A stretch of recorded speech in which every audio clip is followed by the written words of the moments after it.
Hii ni Chum TV Online. Furaha kiganjani.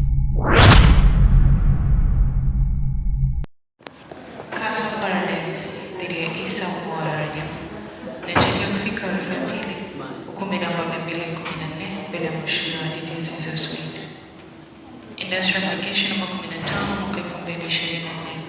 Casa Paradise dhidi ya Isa Bwaraja inatarajiwa kufika Aprili 12 namba 214 bila mheshimiwa Didier Sissoco.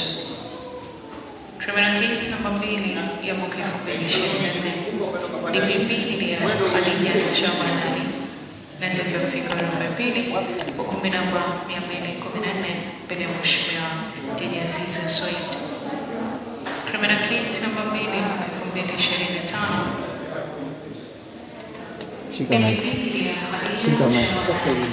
Inatakiwa kufika Aprili 12 namba 214 mbele ya mheshimiwa Didier Sissoco.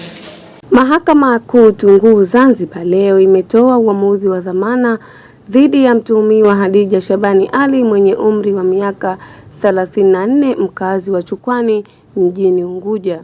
Masharti ya dhamana ya mtuhumiwa huyo yalitolewa na Jaji Aziza Idi Suwedi, ambapo alimtaka mtuhumiwa kujidhamini mwenyewe fedha taslim shilingi milioni 3.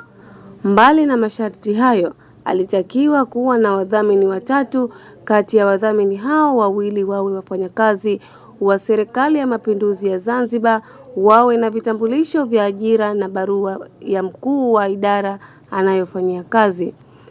Jaji Aziza amesema mdhamini wa tatu awe na barua ya sheha na kopi ya kitambulisho cha Mzanzibari mkaazi.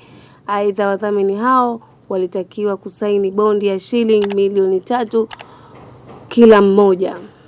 Vilevile mtuhumiwa huyo alitakiwa kuwasili mahakamani kwa kila tarehe ambayo atapangiwa. Mapema wakili wa serikali kutoka ofisi ya mkurugenzi wa mashtaka DPP Anwar Sadun akiwa pamoja na Ali Yusuf amesema upande wao upo tayari kusikiliza maamuzi ya mahakama. Hata hivyo, amesema upelelezi tayari umekamilika na kupitia kifungu cha 227 sheria namba 7 ya mwaka 2018 kimeeleza kuwasilisha maelezo ya mashahidi na wao wapo tayari ili tarehe ijayo waanze kusikilizwa mashahidi hao. Naye wakili wa utetezi dhidi ya mtuhumiwa huyo Mwanaidi Abdallah Mohamed naye alikubaliana na maelezo ya upande wa mashtaka. Kesi hiyo itaanza kusikilizwa ushahidi Mei 14 mwaka huu, ambapo washahidi 4 watasikilizwa.